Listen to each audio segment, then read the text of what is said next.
Stop everything you are doing right now and listen not with your ears alone, but with the spirit of your being, for what I am about to speak is not mere instruction.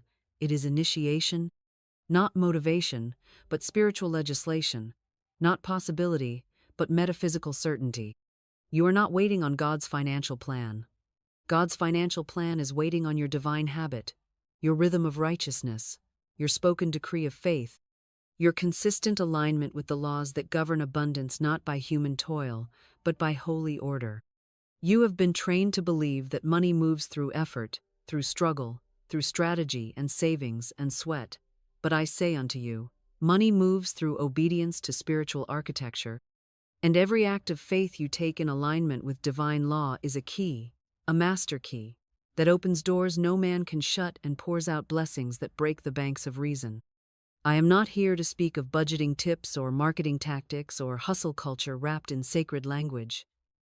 I am here to deliver the blueprint of the treasury of heaven, to unveil the secret scaffolding upon which divine wealth is hung, the 8 habits that do not merely attract money but command it, call it forth from the unseen, establish it in the seen, and anchor it in the permanent vibration of overflow. These are not self-help hacks.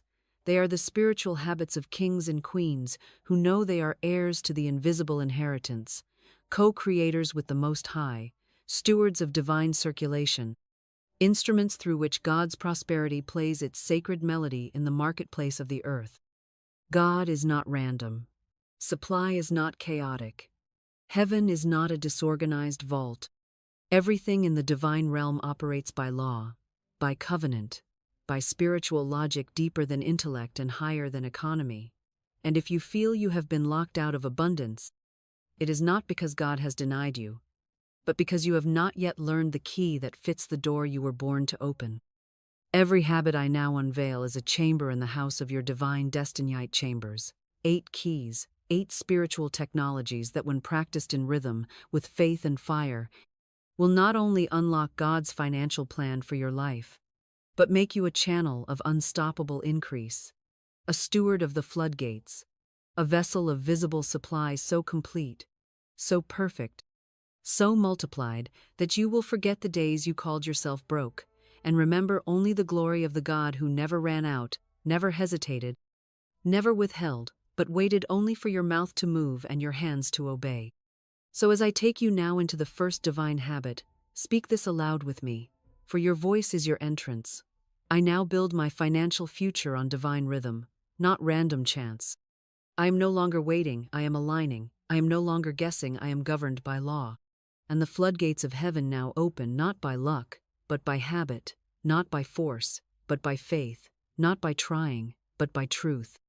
Let us now enter the first chamber in the treasury of divine law, the foundational habit upon which all financial resurrection rests, the beginning of all visible increase and spiritual inheritance, the habit of speaking to supply, not about scarcity, for the mouth of man is the gate of manifestation, and every word uttered in fear is a lock on the vault of heaven, while every word spoken in faith is a key that opens divine channels, invisible corridors, unexpected rivers of gold flowing not from man, but from God, not from logic, but from law, not from worry, but from word. I say to you plainly, you cannot continue narrating lack and expect to dwell in overflow. You cannot confess your drought and harvest rain. You cannot meditate on what is missing and attract what is present in the Spirit. For the law is absolute: whatsoever a man speaketh, that shall he also see. And the one who speaks to their supply as though it were already present walks in the same dominion as the one who raised Lazarus from the tomb.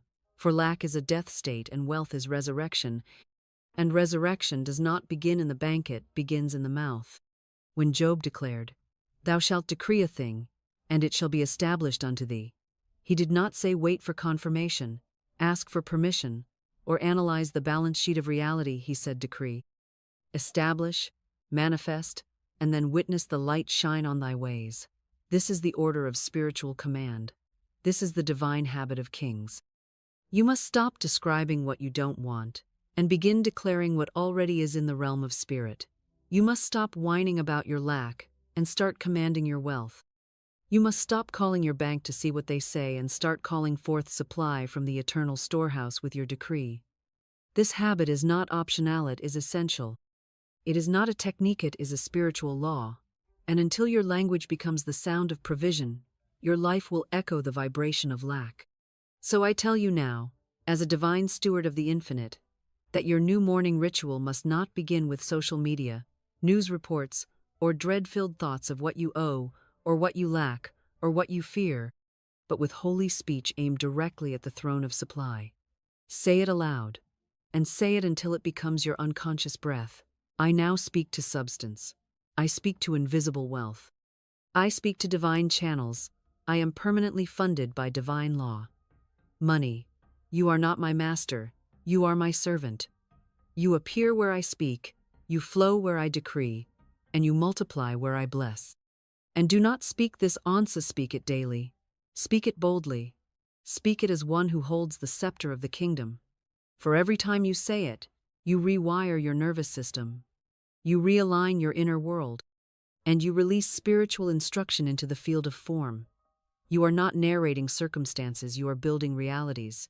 You are not reporting facts, you are planting futures. You are not describing delay, you are commanding delivery. And I charge you now, for the next 7 days, do not let one word of financial fear escape your lips. Cancel every complaint. Refuse every sentence of scarcity.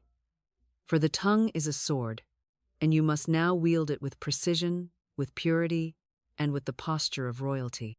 Before the first coin appears, before the first invoice is paid, before the first manifestation is seen with the natural eye, there must be praise. For praise is the proof of faith and the language of the soul that already knows the treasure is on its way. The thank you note that arrives before the package. The rejoicing of one who understands that God's financial plan is not a guessing game nor a delayed promise, but an eternal structure that bends to the boldness of gratitude. Praise is not a performance, it is a tithe of trust. Praise is the divine down payment on substance unseen, the unlocking tone that opens gates no man can shut. The habit of praising before payment is not emotional, it is architectural. It is a spiritual tool of government, a spiritual tithe that aligns your vibration with heaven's economy. The psalmist said, "Enter his gates with thanksgiving and his courts with praise." This is not poetic suggestion, it is divine protocol. Praise is how you enter. Praise is how you access the treasury. Praise is how you speak in the atmosphere of miracles. You cannot come into the kingdom of wealth murmuring. You cannot inherit overflow while complaining about bills. You cannot walk in divine supply while sowing doubt with your breath. The angels of increase, the stewards of the storehouse, the keepers of the vault, they respond not to begging, not to analyzing, not even to planning, but to pure, unshakable praise. So I tell you, every morning, before you check your balance, before you look at the invoice, before you open that email, or read that message, or think that thought, stop, tithe your words. Tithe your voice. Give God the first and best of your speech. Declare 10 things you are thankful for financially, even if they have not yet arrived in form, for you are not thanking man. You are not praising conditions. You are praising principle, and principle never fails. Say, I thank you, Father, that money flows to me richly and freely. I thank you that all bills are paid in full and ahead of time. I thank you for divine channels of income. I thank you for surprise checks, unexpected favor, supernatural refunds. I thank you that you never forget a seed, never forget a need, never delay a miracle. I thank you that I am the head and not the tail, the lender and not the borrower. I thank you that what I see does not limit what I speak, and what I speak is already mine in the invisible. I thank you that abundance surrounds me, supplies me, and stays with me now. Let this be your tithe, not of coin, but of consciousness. And do not speak this mechanically. Let it rise like incense. Let it come from the belly of belief. Let it be the tithe of your inner altar, the offering that opens the gate to divine transaction. For the spiritual law is this: he who gives thanks before receiving has already received. And if you would walk in God's financial plan, you must speak like one who has already inherited the promise. For it is written, "He who honors me, I will honor." Praise is honor. Praise is wealth. Praise is the soil in which the seed of supply is planted, watered, and harvested. And if you would harvest without delay, you must sow praise without condition. Before your feet touch the floor, before you check the clock, before you let the world decide what this day will be, you must remember this divine law. Nothing happens by chance to the one who walks in truth. Nothing unfolds by accident to the one who speaks with power. Nothing arrives randomly to the one who begins the day, not by observation, but by declaration. For the tongue is the rudder of your reality, and the first words of the day are the seeds of the harvest to come. If you wait to see how the day will go before you speak, you have already surrendered your dominion. If you open your mouth only after the world has spoken, you have become a servant to appearances, rather than a commander of the invisible. But when you rise and say, "This is a day of divine supply, a day of right people, right place, right provision," then heaven begins to structure itself around your speech. Then the angels receive your schedule. Then substance begins to gather at the sound of your certainty. It is written in Genesis that God said, "Let there be." Before there ever was, he did not wait to see what light might do. He declared it into being. And the divine image within you has not changed. The power of your word is not less than his when it is spoken in alignment with truth. And the habit of beginning your day with dominion is not positive thinking, it is spiritual law. Do not let another sunrise pass where your first thought is fear, where your first word is complaint, where your first emotion is dread. These are the unconscious decrees that build unconscious delays. You must declare the day before it declares itself. You must tell the world what to deliver, not ask it what it might allow. You must decide the rhythm of your prosperity before the news, before the email, before the headline, before the conversation, before the demand. So I instruct you now, as one who has walked this path, as one who has seen substance obey the sound of spirit, every morning, as breath rises, as eyes open, as consciousness stirs, declare aloud with rhythm and fire and vision, "This is the day the Lord has made. I will rejoice and prosper in it." I now command divine timing, divine people, divine payment. All things are now working for my good. Money flows to me through perfect channels. Surprises arrive in peace. Solutions appear without struggle. I am covered by divine law. This day obeys the voice of truth. And you must not mumble it. You must decree it. You must not whisper it in doubt. You must proclaim it in boldness. For the law is, that which is spoken first becomes the leader of all that follows. Make this habit a holy ritual. Post it by your bed. Set it as your alarm. Make your first meeting of the day a meeting with God, and your first act of business the issuing of a decree. And I assure you, yes, I testify with the fullness of spiritual authority that if you declare your day before it begins, your day will begin to bow to your word. For heaven does not respond to observers, it responds to governors. And if you would govern your atmosphere, your bank account, your interactions, your path, your provision, then your word must go forth like a general's command, like a prophet's proclamation, like a king's royal edict, backed by heaven, enforced by angels, and established in divine time. You cannot partner with fear and expect favor. You cannot bow to worry and walk in wealth. You cannot agree with the voice of lack and still claim to be in covenant with divine substance.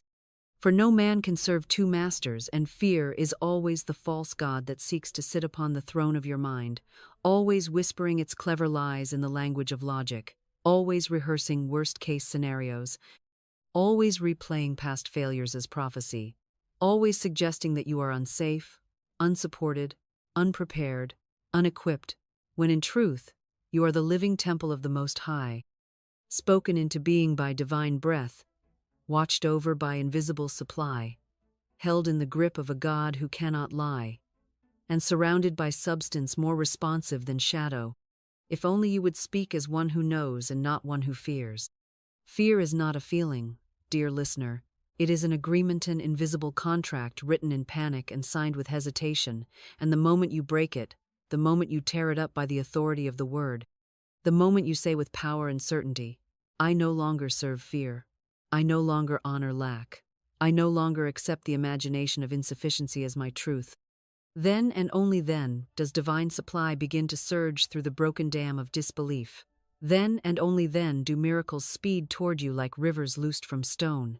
Then and only then does money, which was always waiting behind the veil, begin to appear in ways that make no earthly sense but perfect spiritual alignment. You must speak boldly, daily, rhythmically. I cast out the fear of not enough. I cast out the fear of loss. I cast out the fear of instability. I place my trust not in the stream but in the source. My income is not limited to one job, one client, one paycheck. My wealth is not dependent on the economy, the policy, or the opinion of man. My provision is divine. My channels are infinite. My supply is eternal. I live in the kingdom of overflow. Say this aloud, not once, not occasionally, not only when you feel brave, but especially when you feel anxious, especially when you feel small, especially when fear roars loudest. For fear is the darkness that flees at the sound of the spoken word. And your job is not to wait until you feel safe, but to speak until the atmosphere obeys. This habit, this daily renunciation of fear, is not optional for the one who would live richly.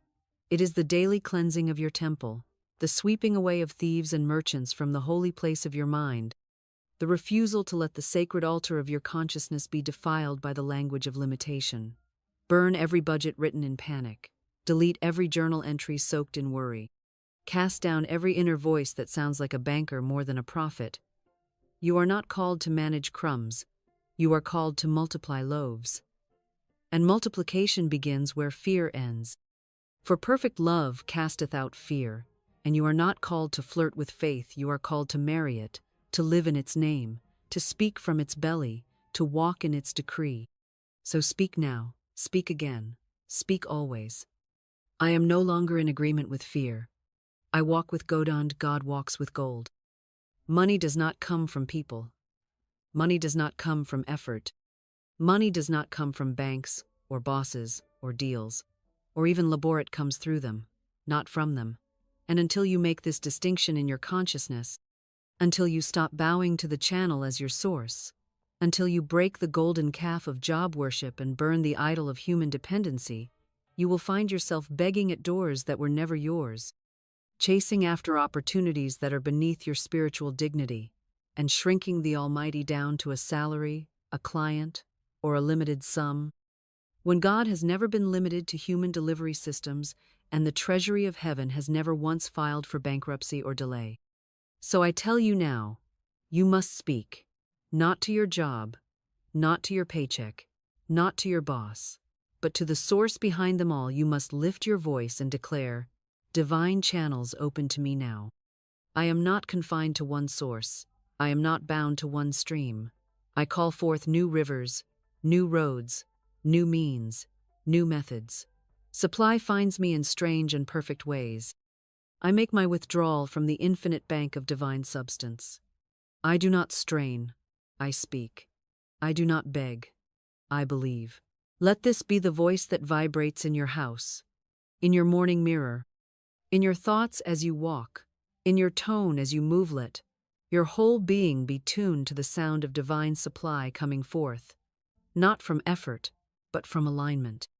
And let me say this plainly, there is a difference between opening yourself to channels and idolizing them.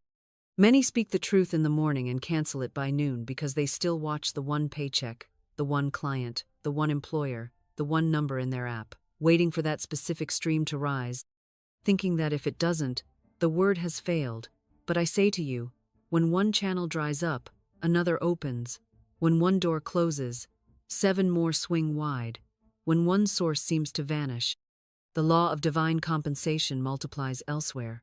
And the only requirement is that you do not panic, do not curse the withering brook, do not fall into the appearance trap, but rather praise the giver and call forth new supply from the unseen.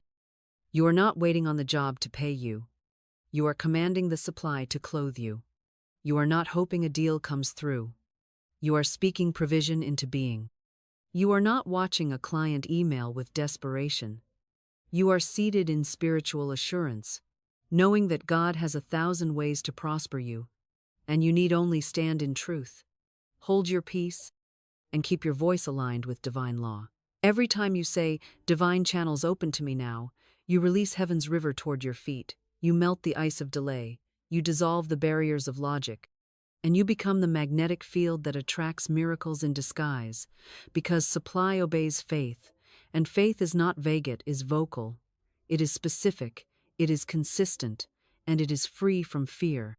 Now go and speak. Speak as if angels are arranging new paths right now.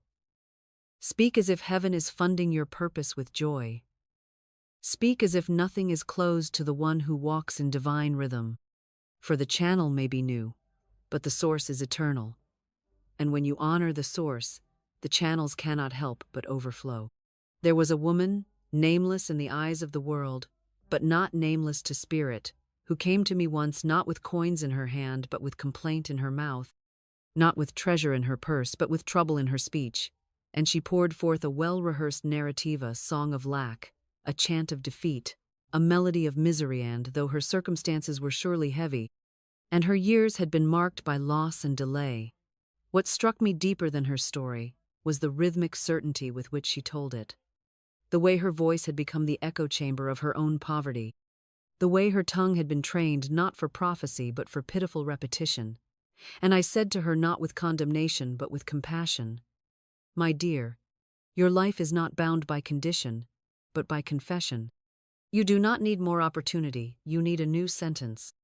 So I gave her a simple instruction, not a strategy, not a savings plan, not a business proposal or networking contact, but a word. I said, "For the next 30 days, speak only this: abundance surrounds me. Abundance seeks me. Abundance flows to me from every direction." I told her to say it in the morning before her feet touched the floor, to whisper it at night before the pillow met her cheek, to declare it aloud before checking her accounts, to replace every temptation toward complaint with this holy substitute. And I told her that the tongue, when sanctified by faith, becomes the rudder of reality, that what she repeated would soon become what she recognized, and that the atmosphere would not resist the sound of truth spoken in spiritual dominion. And she obeyed not because she felt it, but because she dared to believe it. For 30 days, she did not rehearse the tale of her misfortune. She did not recite her debts. She did not explain her history to anyone who would listen. She simply walked in silence until she could walk in power, and she spoke the new song even when the music of evidence had not yet played. And then it began. On day 12, a check arrived in the mail from a closed account. On day 16, she reconciled with a friend who had once owed her money, and without even being asked, he repaid a debt she had written off years ago. On day 21, her employer, previously distant, unexpectedly offered her a promotion she had not applied for, accompanied by a bonus she had not expected.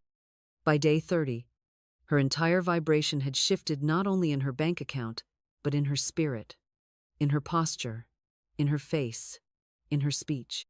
She did not merely attract money. She was no longer a match for lack. She had evicted poverty from her vocabulary. She had dissolved the spell of the sob story. She had rewritten the script of her soul. She was no longer begging life to remember her, she was commanding life to obey her. And the transformation began not with a windfall, but with a word. Not with proof, but with proclamation. Not with evidence, but with exaltation. This is the law. This is the structure. This is the spiritual blueprint. That the tongue becomes a temple, that the voice becomes a vault, that speech, when aligned with heaven, overrides history and remakes the atmosphere to reflect what was declared, not what was endured. You must understand that faith is never idle, never abstract, never disembodied. It does not live in theory or drift aimlessly in the clouds of hope. For faith is not a mood or a mantra, but a moving force, a living substance, an active vibration that must find expression in both the tongue and the toe, in both the declaration and the direction, in both what you say and what you do. And any faith that is spoken but not stepped into is not yet faith. It is fantasy wrapped in language. It is the shell of belief with no breath behind it. and it cannot produce until you partner your mouth with movement, until the sound of your decree is matched by the stretch of your action, until what you prophesy in the spirit becomes what you pursue in the visible, without apology, hesitation, or delay. For how many souls have said, "I am wealthy, I am provided for, I am in divine supply," and then turned around and canceled it with the sin of inaction, the doubt of delay, the laziness of fear, waiting for a sign while ignoring the instruction, waiting for a miracle while neglecting the moment, waiting for heaven to drop something in their lap while refusing to move their feet toward the very place where the treasure has already been appointed? And I tell you, divine supply does not reward the still tongue alone. It responds to the full alignment of the being, the word spoken, the step taken, the email sent, the offer released, the hand opened, the risk embraced, and the move made in the rhythm of spirit. So make this your habit. Speak first, and then move. Declare before direction, prophesy before production.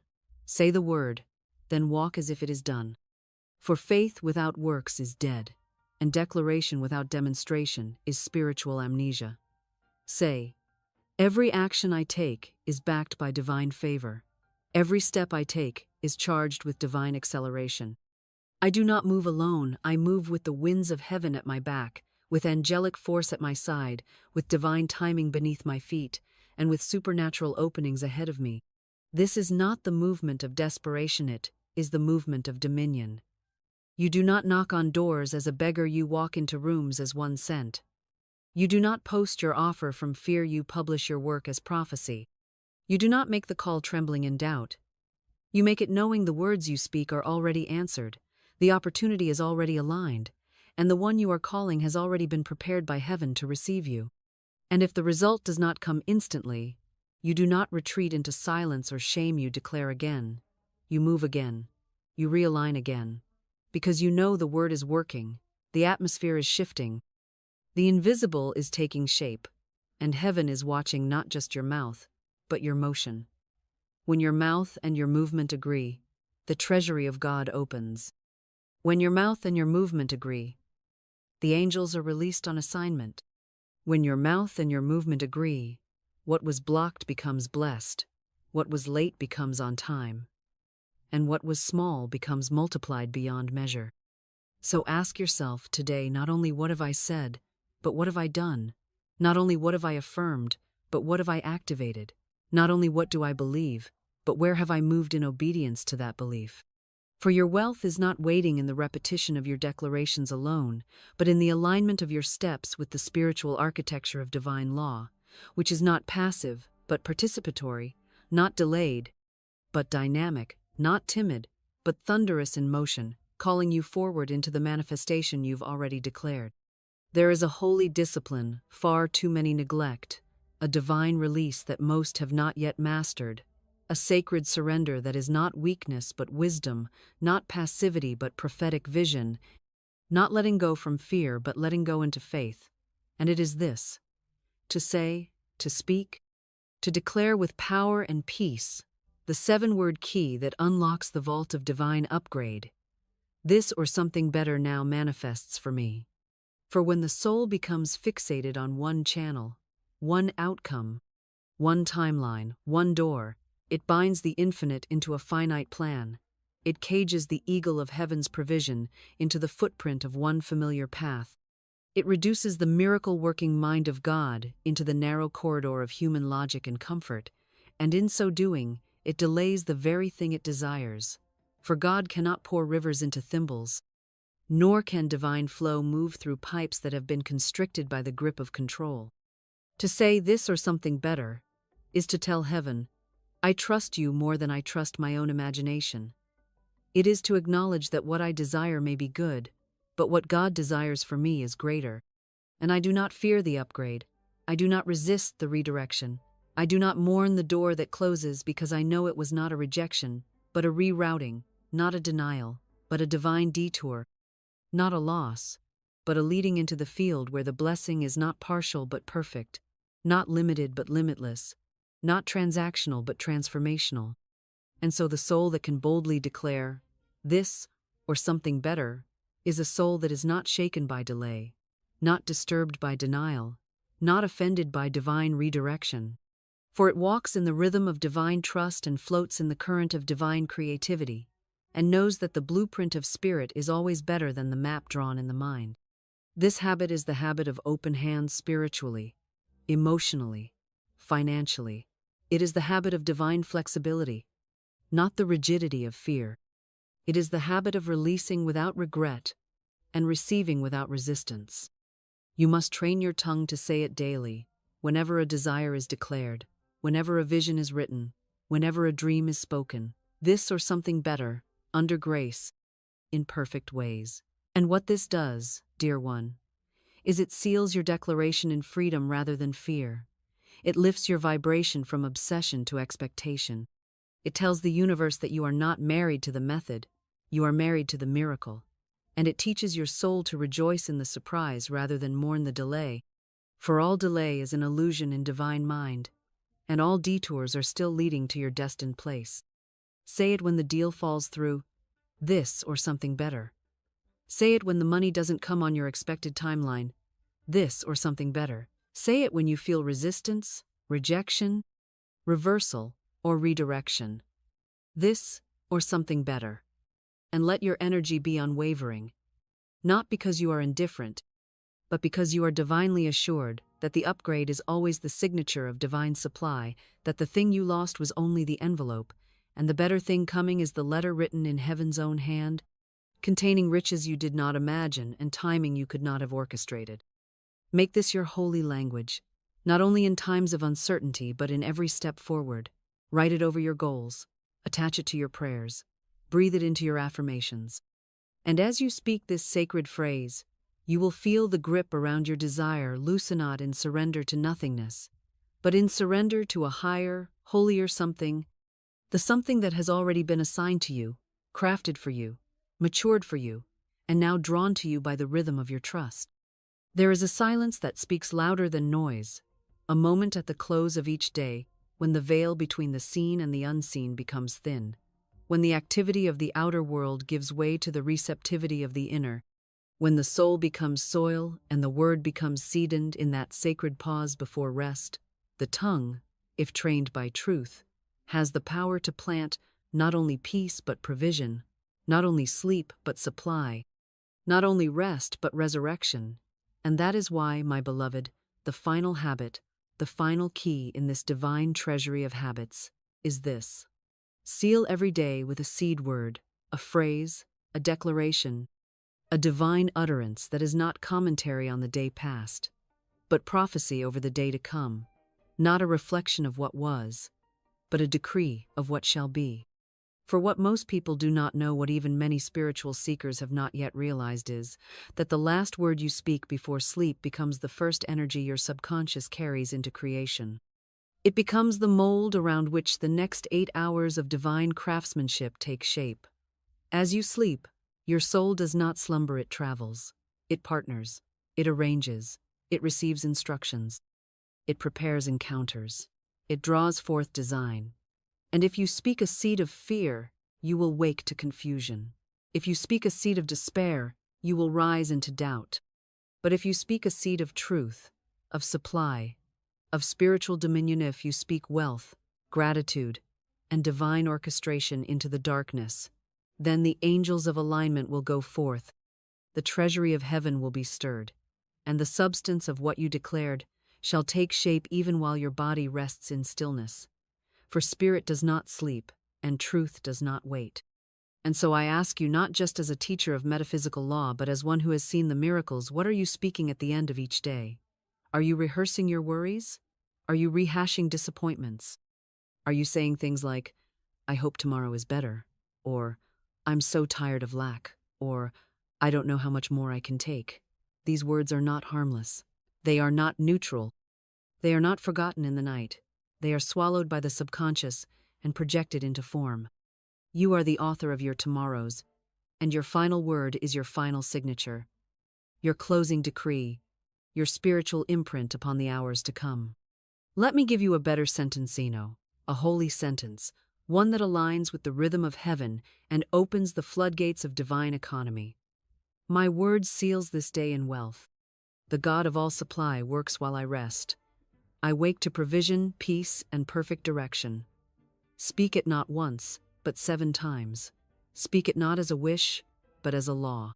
Speak it not with anxiety, but with authority. Let it vibrate in the bones of your being. Let it echo in your bedroom like a trumpet in the temple. Let your bed become an altar, and your pillow a covenant stone, and know that as you lie down in declaration, you rise up in demonstration. For the word shall not return void, and the rest of the righteous is not passive, it is creative, magnetic, fertile, and filled with divine labor beneath the surface. This habit may seem small, but it is the gatekeeper of your garden. It is the sentinel of your subconscious. It is the architect of your next breakthrough. Do not go to sleep without setting the compass of your consciousness. Do not drift into night with words of confusion on your lips. Instead, let your last breath before sleep be a breath of boldness, of blessing, of biblical decree, and say with holy confidence, "The night is mine to multiply. The dawn is mine to dominate. The angels of God move for me even now." And so, as we conclude this divine architecture of habits, as we finish the temple of 8 sacred actions that unlock the treasury of heaven, let us now step into the next chamber, the midpoint charge. Heaven honors order, shall we? Order is the language of heaven, and rhythm is the currency of divine exchange. For while man pleads for miracles in chaos, God waits for pattern. God waits for devotion. God waits for a life that has been architected around law instead of emotion, obedience instead of opinion, decree instead of disorder. Let me tell you this plainly and without apology. The heavens are not moved by panic. They are not stirred by need. They do not open for desperation or for drama. They open when a soul begins to speak and move and act in divine alignment, when that soul proves through habit that it can be trusted with provision, that it can host the inheritance, that it can carry wealth without distortion or delay or destruction. The divine mind is an orderly mind, and where there is divine order, there is divine overflow. You cry out for breakthrough, but your habits are broken. You ask for stability, but your declarations are inconsistent. You speak wealth on Sunday and worry on Monday. You affirm abundance at dawn and complain about bills by noon. You tithe in fear and beg in sarcasm. You bless your business in the morning and curse your paycheck by nightfall, and then you wonder why nothing holds, why nothing flows, why the treasury remains sealed. I tell you this with love but with fire. Heaven is not a slot machine. It is a system. It is a structure. It is a spiritual ecosystem built on faith and fed by frequency. God does not reward hysteria. He rewards rhythm. The children of Israel wandered for 40 years, not because God was late, but because they were disordered, speaking against their own deliverance, contradicting the manna with murmurs, wasting divine supply through spiritual inconsistency. And so I say again, heaven honors order. The moment you commit to a life of divine routine and not just emotional reaction, you will see wealth begin to obey your rhythm, money will begin to follow your voice, channels will open on schedule, favor will find you like water finds a stream that has been dug with faithful hands.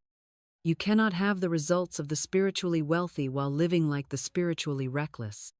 The reason the world looks at lucky people with awe is because they see the fruit, but not the root. They see the checks, the clients, the expansion, but they do not see the discipline, the declarations, the rituals that those souls have built over time, in partnership with invisible law.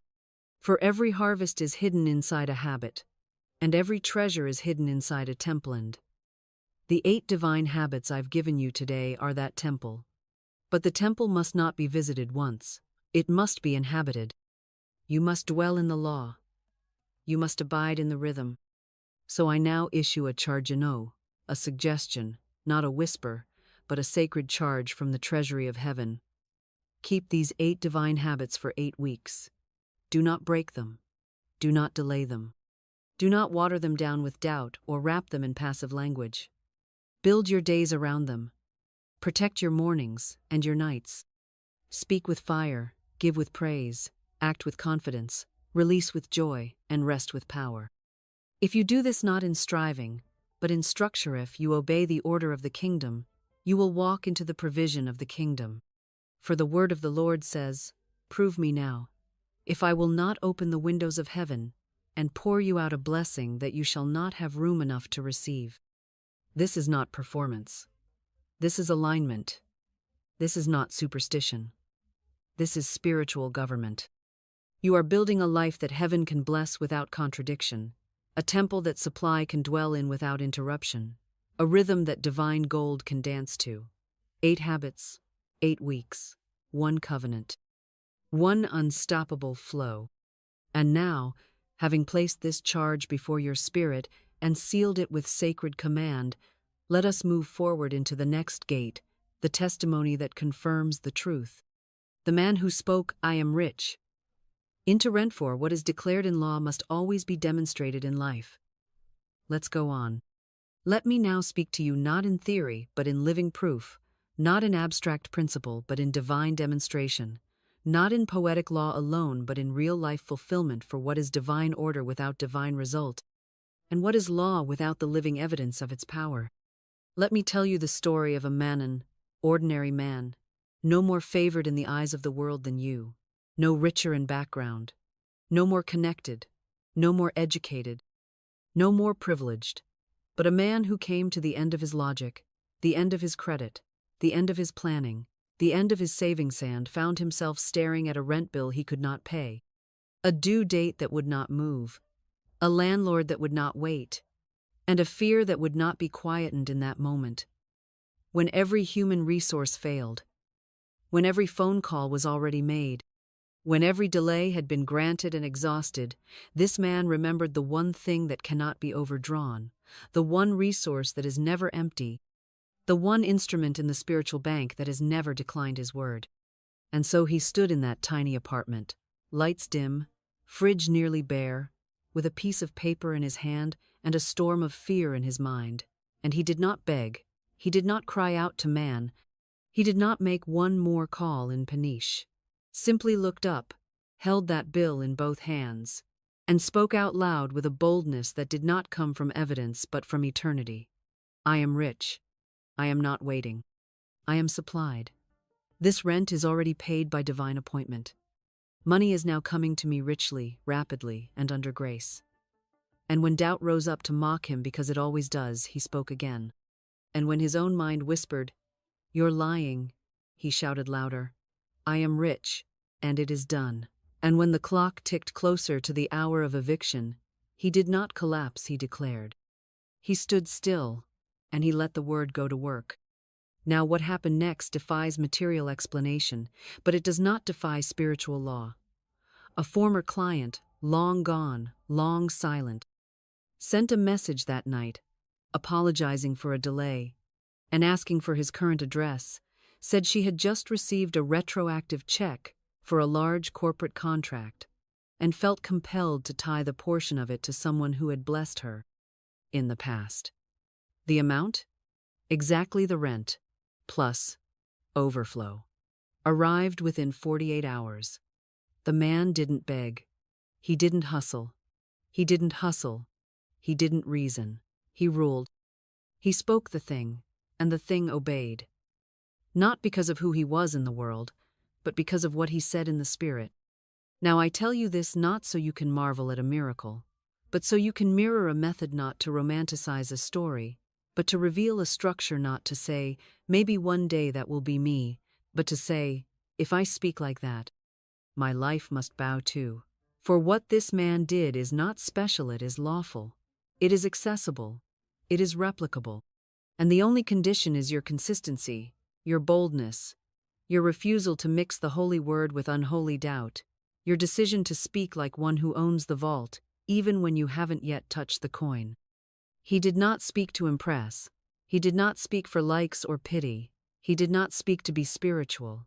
He spoke because the word is the original tool of creation, and he chose to use it, and so must you. There is a rent coming due in your life. It may not be literal, but it is spiritual. There is something you must pay, something you must meet, something you must move, and human strategy will not do it. Logic will not unlock it. but the word spoken from the throne room of your own spirit will. For when you declare, the angels execute.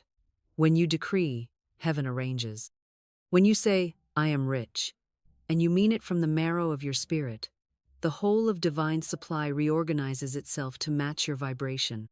So do not envy the man in this story, emulate him. Do not ask, will this work for me? Ask, will I work it like he did? Will you speak without contradiction? Will you affirm without apology? Will you declare without delay? Will you rise each day and plant the same word again and again until it breaks the concrete of circumstance and bursts forth like the shoot of new wealth through the ground of what once looked like famine? Because if you will, if you truly will, you too will say, I spoke my way into abundance. I called it in, and it came. I was rich before I ever saw the check. And now, with this testimony echoing in your spirit, let us proceed to the next sacred warning, not a habit, but a caution, the invisible habit that unravels the rest. The most dangerous habit, contradiction. Let us expose it. Let us silence it. Let us purge it from your temple. Now hear me clearly. For what I am about to say does not stroke the ego. It does not appease the doubter. It does not allow for spiritual double-mindedness. And it makes no room for lazy declarations followed by emotional sabotage. This is the part of the journey where we must speak plainly and surgically, where the spiritual scalpel must cut through sentiment and slice the habit that undoes all others, the invisible destroyer, the silent saboteur, the most tolerated sin of the tongue, contradiction. For what use is it to sow divine declaration in the morning and reap doubt by dinner time? What gain is it to affirm divine abundance at sunrise, only to speak of bills and burdens, and bad luck by nightfall? What power is left in a man's word when he speaks like a king one moment and like a beggar the next? Contradiction is not harmless. It is not being human. It is not spiritual realism. It is the canceling agent of every spiritual transaction you try to initiate. It is double-mindedness, and the scripture is clear. A double-minded man is unstable in all his ways. Let not that man think he shall receive anything of the Lord. Did you hear it? Let not that man think. Let not that woman think. If you contradict your declaration, you cannot receive what that declaration had begun to build. If you water the field and then pour poison, you cannot expect the harvest. If you light the lamp and then blow out the flame, you cannot expect the room to remain bright. And contradiction, dear listener, is exactly that. It is spiritual sabotage dressed in casual speech. I am wealthy, you say on your knees, and then 10 minutes later on the phone you say, money's tight. You affirm divine timing in the morning, and by lunch you complain, nothing ever shows up on time. You bless your business with the words of success, and then you joke with your friends about just scraping by. You laugh at your own pain to sound relatable. You downplay your desires to avoid sounding arrogant. You shrink your vision with your own tongue, not realizing you are using the same mouth to build and bulldoze your own house of prosperity. This is contradiction. This is spiritual instability. This is a habit that must die today, right now, under the fire of revelation. Do not think that contradiction is small. It is deadly. It is the leaking pipe in the temple of your divine architecture. It is the word that delays your inheritance. You ask, why hasn't it shown up? And the answer is this: because you keep issuing mixed signals to a divine system that only honors unwavering vibration. You say, open the gate, and then you whisper, never mind. You say, bring the rain, and then you raise an umbrella. You declare, I walk in divine wealth, and then you cancel the order by saying, well, with my luck, something always goes wrong. That is not humor. That is not humility. That is contradiction. And it is costing you miracles. You must become a person of one sound. You must become a being of undivided vibration. Let your yes be yes and your word be law. Let your mouth become a single river, not a split stream. You cannot afford to be cute with your language. You cannot afford sarcasm when you are building sacred substance. You cannot afford to joke about poverty when you are invoking divine wealth. Do you think heaven finds it charming? Do you think your angels are laughing when you undercut your own decree with a self-deprecating jab? No, beloved. They grieve. They halt. They fold their wings and wait until your vibration aligns again. So today, here and now, let us repent not in shame, but in clarity. Let us cast out the demon of contradiction. Let us evict the vocabulary of doubt. Let us no longer speak with split tongues, one praising and one cursing, one affirming and one complaining. Let your mouth become holy. Let your language become aligned. Let your words become unbreakable chains of truth that pull heaven's supply into your earthbound realm. Say this now, with me, aloud and without apology. I refuse to contradict my truth. I cancel the language of doubt. I bless my supply with one tongue. I speak divine wealth without reversal. My mouth is a temple of order. My word is sealed in heaven. And now that you have cut the root of contradiction, now that you have stepped into the clarity of one sound, let us move into sacred reconstruction, into the purification of your very vocabulary, into the daily replacement of every unconscious word that limits your destiny. The tongue must be trained. The mind must be reprogrammed. The inner vocabulary must be rewritten. Now that we have cut the root of contradiction, now that we have silenced the chatter of spiritual sabotage and made the temple of the tongue sacred again, we must not leave the garden barren. We must not let the soil sit empty for, if you do not plant divine language, where fear once reigned, the weeds of unconscious habit will return to choke your harvest. And so, this is not the end of the purification. It is only the beginning of a higher planting, a deeper discipline, a daily renewal of speech that aligns with heaven's treasury and turns your very words into currency of the invisible. And you must now consciously, deliberately, and rhythmically program the vocabulary of your entire being, not just in your affirmations, but in your casual comments, in your internal dialogue, in your texts, in your jokes, in your self-talk, in the tone you use when speaking about your future, your business, your family, your finances, and your own self-worth. For words do not care if they are spoken in jest or in ritual.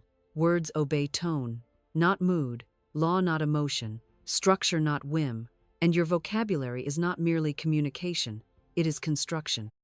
You must now examine every phrase that exits your mouth and ask, does this sentence build, or does it break?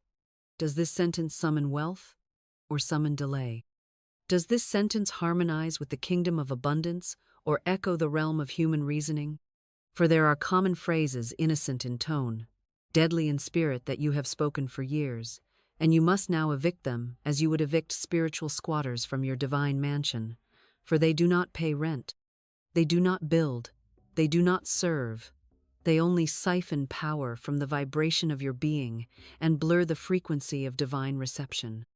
You must cast out every, I don't know how, every, we'll see, every, maybe it wasn't meant to be, every, I'm not sure I can, every, that's too expensive, every, that's just how life is, and replace them with precise, unshakable, vibrationally aligned declarations such as, it is done. This is unfolding perfectly. I walk in divine timing. My provision is already prepared. All things are working in my favor. My answer is on the way and cannot be delayed. And I now receive the highest outcome by divine right. And you must not only say these things, you must say them, until your inner voice is trained to echo them automatically, until your subconscious begins to correct any untrue thought the moment it arises, until your soul becomes allergic to complaint, until your tongue revolts at the sound of lack, until your mind is so steeped in divine vocabulary that even under pressure, even in the fire of delay, even in the presence of apparent lack, you speak the same sentence you spoke in the calm, the same truth you spoke in the prayer closet, because that is when wealth hears you most clearly, not when you affirm in the morning, but when you remain unwavering in the chaos of noon, not when you sing in the sanctuary, but when you refuse to contradict your decree in the wilderness. Reprogramming is not passive. Reprogramming is not occasional. Reprogramming is war. It is the battle of the word against the wound. It is the sword of truth against the fog of appearance. It is the steady dripping of divine vocabulary into the dry well of human speech until the spring breaks open and gushes with supernatural increase. You must write these new words. You must record them in your voice. You must speak them until your atmosphere bends to them. You must meditate on them as you walk, whisper them as you wait, sing them as you drive, declare them as you move through the marketplace. For your life follows your language. Your wallet obeys your rhythm. And heaven cannot send what earth will not welcome in speech. So I say to you, begin today. Erase the old tapes, burn the old scripts, cast out the borrowed language of fear, and install the rhythm of divine vocabulary. Begin with this. I speak only truth. I declare only order. I affirm only abundance. My tongue builds my world. My words carry wealth. My speech is sacred. I do not say what I feel. I say what is divine. And now that your inner language is being rebuilt, now that the tongue is tamed and trained, let us open our eyes to the hidden realm, the silent rituals, the private declarations, the unseen habits that determine the very climate of our spiritual economy. For there is one more secret to unlock, and it does not lie in what is public or visible. It lies in what you do when no one sees, when no one hears, when no one is watching but heaven itself. Now we come to the sacred silence, the invisible rhythm, the holy repetition hidden behind closed doors and whispered in the chambers of the soul where no applause echoes, where no audience waits, where no one claps, comments, likes, or validates, and yet it is here, in this realm of the unseen, that the true power of prosperity is forged. For it is not the loud moment of affirmation that builds the house of wealth, it is the quiet, consistent, unbroken practice of divine habit when the world is asleep and the ego is not fed, when the heavens alone are your witness and your faith alone is your fuel. And you must understand, beloved, that your financial transformation is not dependent on a performance before man, but on covenant with God in secret, in stillness, in solitude, where the angels gather around the sound of your daily obedience, where the spirit world leans in to listen, not to your emergency prayers or your panic decrees, but to the hum of your holy habits, because God does not reward panic, God rewards order, and heaven is not moved by need, it is moved by rhythm. It is your unseen habits that train the soil of manifestation. It is what you say when you rise and no one is listening. It is what you speak before you check your balance. It is what you choose to believe after the bill arrives. It is what you mutter under your breath in the grocery aisle. It is what you declare when disappointment knocks and delay dares to speak again. These are the moments that determine wealth, not what you shout in church, not what you post online, not what you read once in a book, but what you sow, steadily, secretly, like a scribe of divine order rewriting your entire life from the inside out. Do not be deceived by appearances. Appearances are merely delayed reflections of past declarations. If you want new outcomes, stop looking at your life and start looking at your language. And do not say, "But nothing is changing." Instead, ask, "What am I repeating?" The rich do not repeat lack. The wealthy do not speak fear. The prosperous do not narrate failure. They speak in rhythm with their result. They speak in harmony with their harvest. They speak not for effect but from essence, and their essence is truth. Their essence is divine alignment. Their essence is dominion over delay, because their essence is formed in secret, shaped in silence, carved in the caverns of their daily decisions. So let the unseen become sacred. Let the ordinary become holy. Let brushing your teeth become a moment of declaration. Let pouring your coffee become an act of gratitude. Let folding laundry become a ritual of provision. Let every quiet step echo, "I walk in divine wealth." Let every uncelebrated task whisper, "I am a steward of supernatural order." Let your life become a temple of habit so aligned with heaven that the angels don't have to wonder what you'll say. They already know, because you say it every day, at the same hour, with the same power, in the same faith, without needing a miracle to believe, without needing proof to persist, without needing a sign to stay the course, because you no longer wait to feel wealthy. You speak wealth, you walk wealth, you repeat wealth until your cells are soaked in it, and your reality is rearranged by it. For what you do in secret is shouted from the rooftops in manifestation. What you say behind the veil appears in public harvest. The one who wins the unseen realm rules the visible realm. So ask yourself now, what are your unseen habits saying about your covenant with divine supply? What are you rehearsing when no one is watching? What do you declare before the door opens? What do you believe when the account still looks empty? This is your true wealth identity. This is your real bank account. This is your silent credit line with heaven. And it never lies. So seal this chapter with your voice. My unseen habits are holy. My quiet declarations are loud in the spirit. I plant in silence and reap in overflow. I train my tongue daily, and my wealth appears faithfully. The secret place is my treasury. The unseen is my incubator of divine riches. And now that your unseen life is aligned with divine frequency, now that your daily rhythm has become a song of spiritual wealth, we shall move with boldness into the architectural structure of this rhythm. We shall build your daily ritual, like a divine schedule, a heavenly calendar, a blueprint for prosperity that the soul can follow and the spirit can fund. Let us now enter the chamber of divine rhythm, for wealth is not merely a moment of manifestation, not simply a breakthrough or a blessing tossed into your lap without structure, but a house built daily, a temple formed by sacred schedule, a treasury opened through holy routine, and I tell you plainly that a man who keeps no order cannot receive sustained increase, because wealth responds to rhythm, and God is a God of pattern and procession, not chaos and craving. So if you truly desire to be a steward of divine abundance, you must live by ritual, not superstition, not reaction, but spiritual design. And this design, when followed, creates an inner frequency so strong that lack cannot land and fear cannot function. For the one who honors rhythm becomes untouchable by the lawless winds of human economy, because they no longer bow to external conditions, they dwell in covenant structure, and that structure calls forth substance without delay.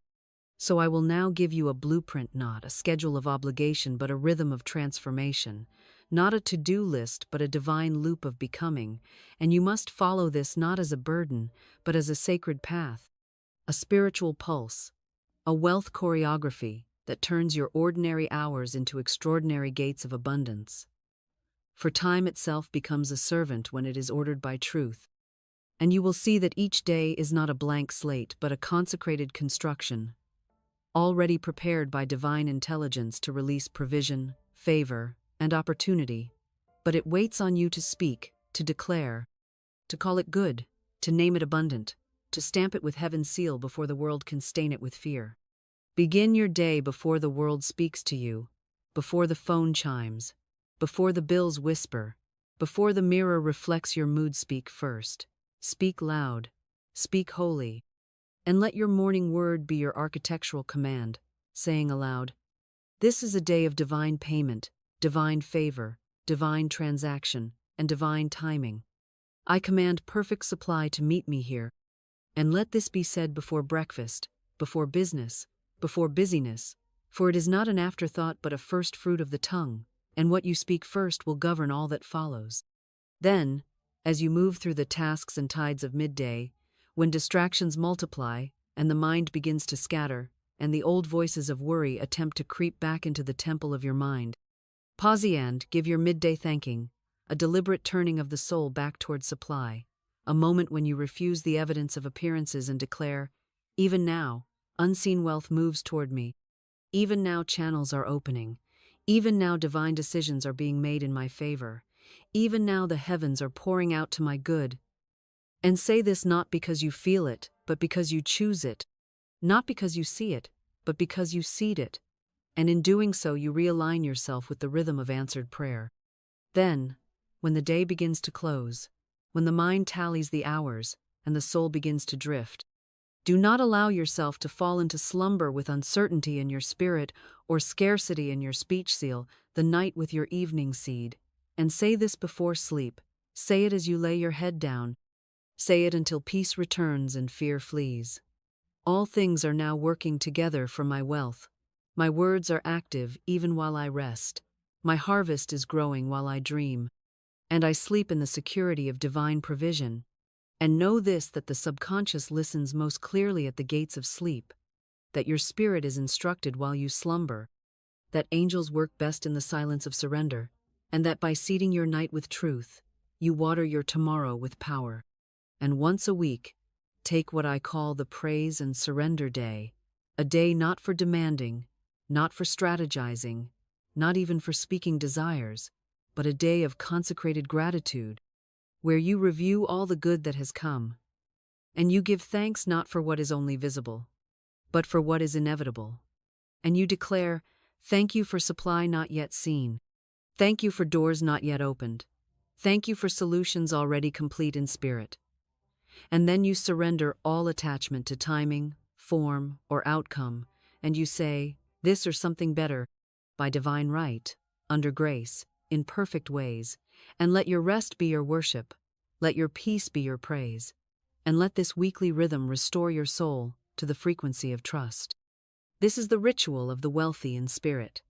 This is the blueprint of the prosperous in heart. This is the architecture of heaven, made manifest in days and minutes and habits and hours. And I tell you, if you walk this rhythm, you will walk in supply. If you follow this structure, you will find substance waiting. If you honor this divine calendar, time itself will bow and pour treasure at your feet. For heaven honors order, heaven honors rhythm. Heaven honors the one who keeps covenant not just in crisis but in consistency. Say it now. My day is a temple. My tongue is the key. My schedule is holy. I do not live by accident. I live by divine appointment.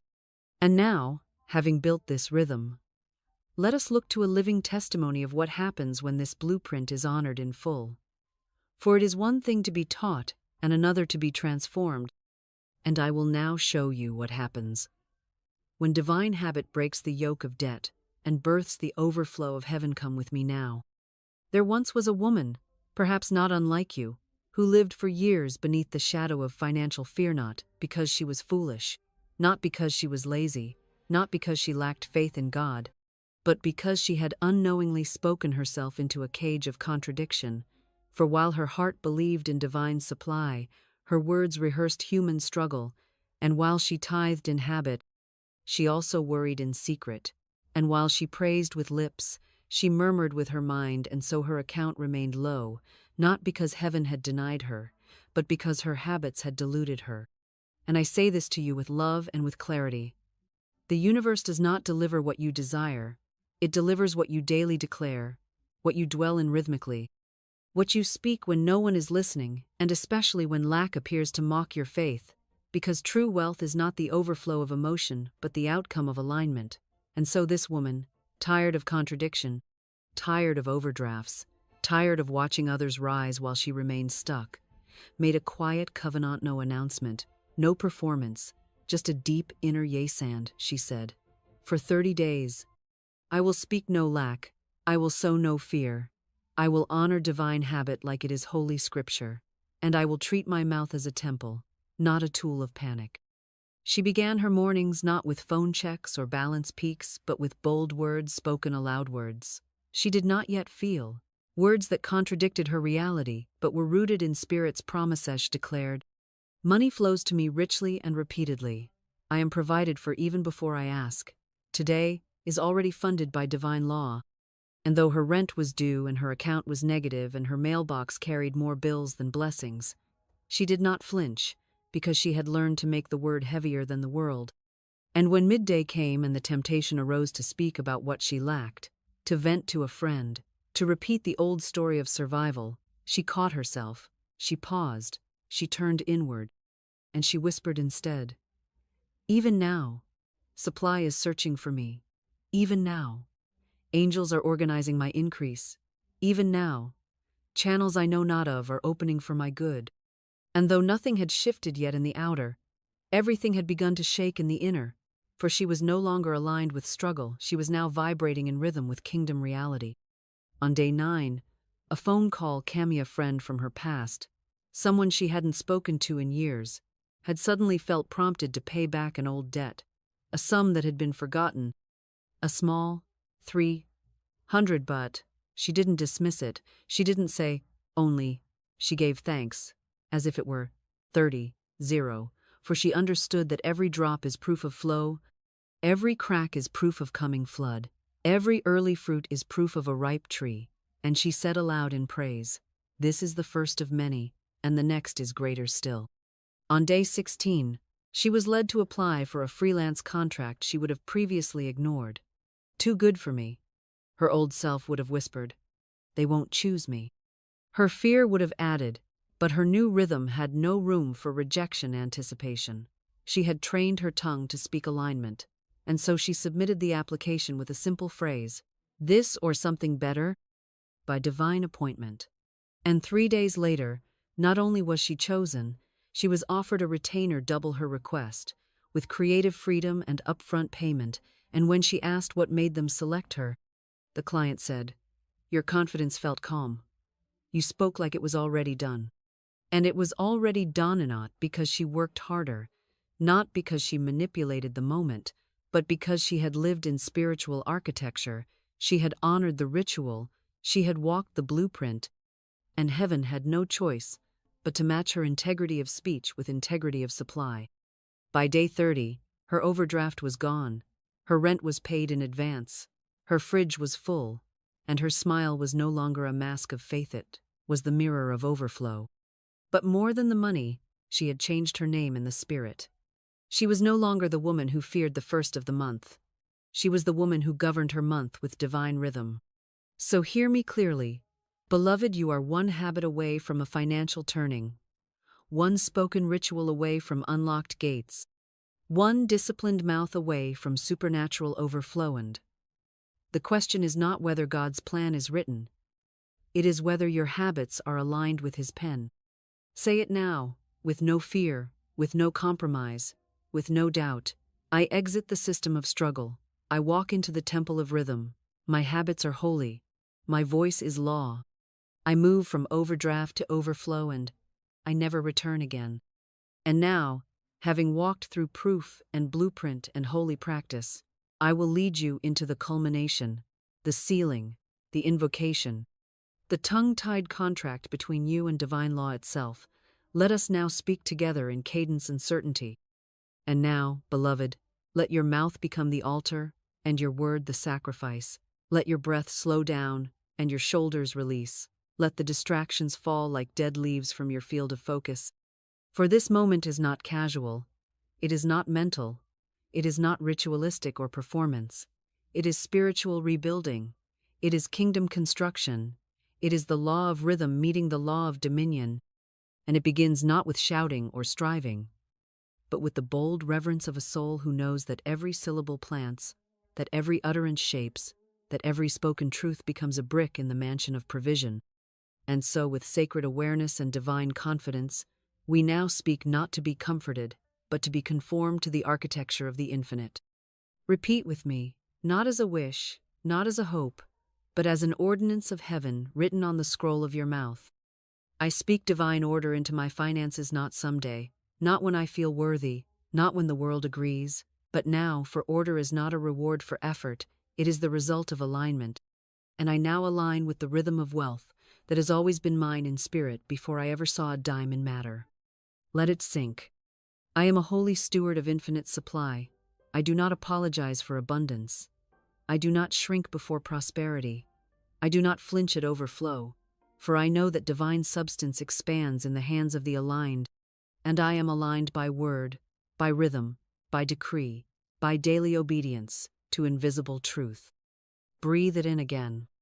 These habits are sacred and cannot fail, not because of magic, not because of pressure, not because of hustle, but because they are rooted in the nature of God Himself, whose ways are law, whose patterns are perfect, whose treasury cannot be emptied, and whose covenant cannot be broken by appearances, emotions, or economic downturns.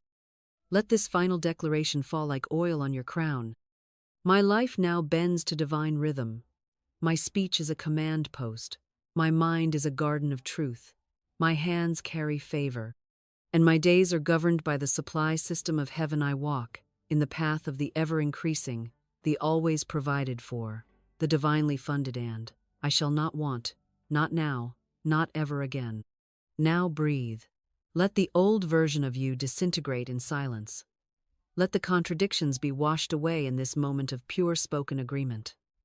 For this is not just affirmation, it is architecture.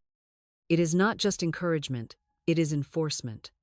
And the laws of heaven are not optional suggestions, they are binding covenants that manifest the moment you stop rehearsing defeat and begin rhythmically declaring truth. And now, you are ready for the next chamber in this blueprint. You are no longer wondering, wishing, or waiting. You are walking. And now, we arrive at the gate of consecration, not the casual promise of a curious viewer hoping for a spark of motivation, not the wavering half-commitment of the one who tries today but forgets tomorrow, but the solemn, bold, vibrational agreement of the soul who knows that everything in their world bends to what they speak, what they repeat, what they decree, and what they do when no one else is watching. For this covenant is not about challenge, it is about calibration. It is not about proving something to goad, it is about partnering with law, with order, with rhythm, with the sacred intelligence that runs the universe without error, without interruption, without hesitation, and now calls you to walk in synchronized step with the treasury of heaven through holy habit, through divine rhythm, through spoken dominion. So listen to me now, not with your ears alone, but with your future, with your inheritance, with every version of you that has been exhausted by effort and now stands on the edge of spiritual governance. You are not promising to be perfect. You are not vowing to be robotic. You are covenanting to keep these 8 divine habits for 8 divine weeks, not as superstition, not as ritual, not as a formula, but as your daily alignment, your sacred structure, your spoken scaffolding for a life where lack is no longer legal and delay no longer dominates your timeline. 8 habits for 8 weeks. Why 8? Because in divine symbology, 8 is the number of new beginnings, of resurrection, of divine cycles complete and reset. Because on the 8th day, the old law is fulfilled and the new covenant begins. Because this is not the continuation of who you've been, it is the holy relaunch of who you now are. So I say to you now, in the language of kings, in the tongue of prophets, in the cadence of heaven, say these words aloud with breath, with heart, with full body certainty. Let them rise from your gut like a trumpet through a canyon, echoing through all false timelines and shattering every agreement you've made with smallness. For 8 weeks I will not break divine habit. I no longer align with panic, I align with power. I no longer consult fear, I consult the treasury of spirit. I no longer delay heaven's plan through emotional inconsistency. I now walk in daily precision, in spiritual rhythm, in covenant with the law that governs galaxies and pays every invoice of faith with invisible speed and supernatural generosity. Say it again. For 8 weeks I live as a gatekeeper of order. I speak at dawn. I praise before payment. I surrender control and call in channels. I move when led and give thanks before I see. I laugh at appearances. I override fear. I walk in holy rhythm. I honor my declarations. And now, with full faith, with no fear, declare the final vow that shuts the mouth of the enemy and severs all past patterns of limitation. The old system failed me. Divine law now governs me. Let that ring through your bloodstream. Let that vibrate in your bones. Let that be the seal upon your tongue when doubt whispers, when fear tempts, when appearances tease, when the bills pile, when the phone doesn't ring, when others laugh, when nothing moves, because this isn't a contract with emotion. This is a covenant with truth. And truth always pays. Truth never lies. Truth never fails. So choose it. Choose it again.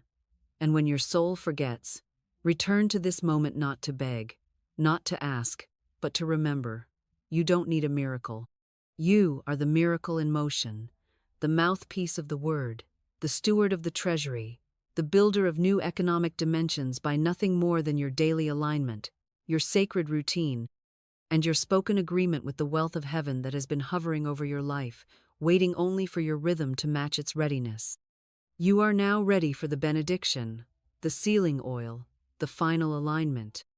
And now, beloved, we arrive not at the end, but at the beginning, clothed in revelation, not a conclusion, but a coronation, where the old garment of confusion is stripped away and the robe of divine understanding is placed upon your shoulders, where the voice of condemnation is silenced beneath the sound of your new decree, and the shame of delay is anointed with oil and redefined as preparation for demonstration.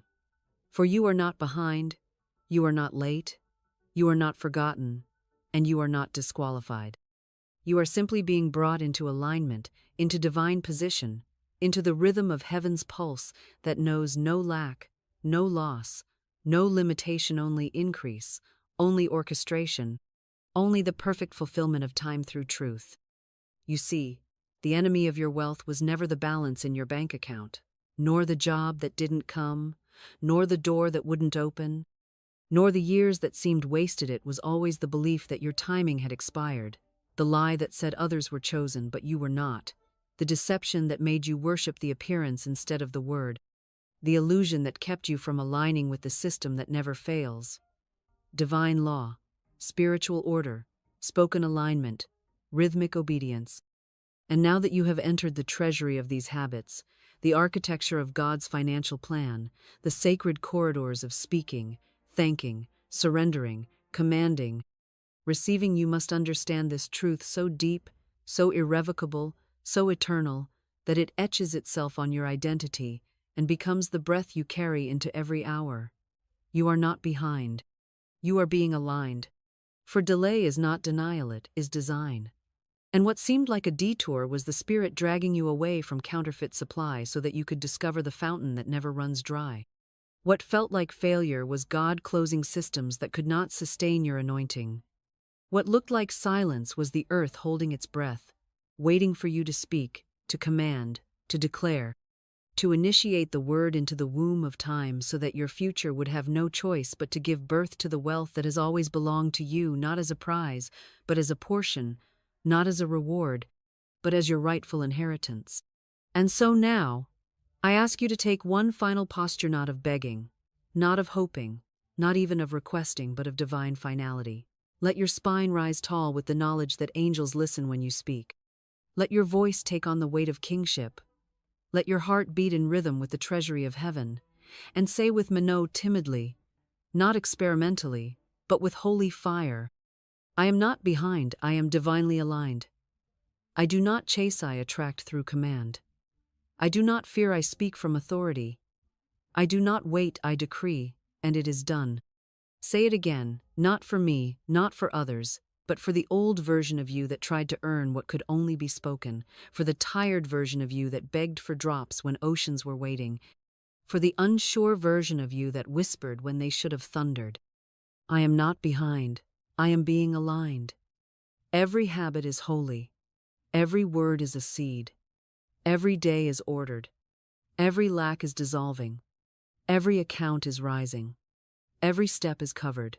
Every door is opening. Every channel is flowing. Every moment is blessed. Every declaration is performing. And now, I say this with the full weight of divine law behind it, as one who has seen miracles obey rhythm, as one who has watched lack evaporate beneath praise, as one who has witnessed doors burst open with nothing more than a sentence of truth whispered in the dark. You are already walking in the new. You are already dripping with favor. You are already enrolled in God's financial blueprint. You are already sealed by these habits. You are already funded by Heaven's bank. You are already marked with divine timing. You are already rich in spirit, and therefore unstoppable in form. So let the world adjust to your frequency. Let appearances submit to your rhythm. Let time rearrange for your arrival. Let substance shape itself around your voice. You no longer wonder when it will happen. You now declare, it is happening. It is here. It is mine. This is your covenant. This is your hour. This is your season. This is your command. Comment below. I am in covenant with God's supply. Subscribe to seal your daily rhythm. Speak boldly, move rhythmically, expect lavishly, and never forget, your words are your wand. Use them to call forth Eden.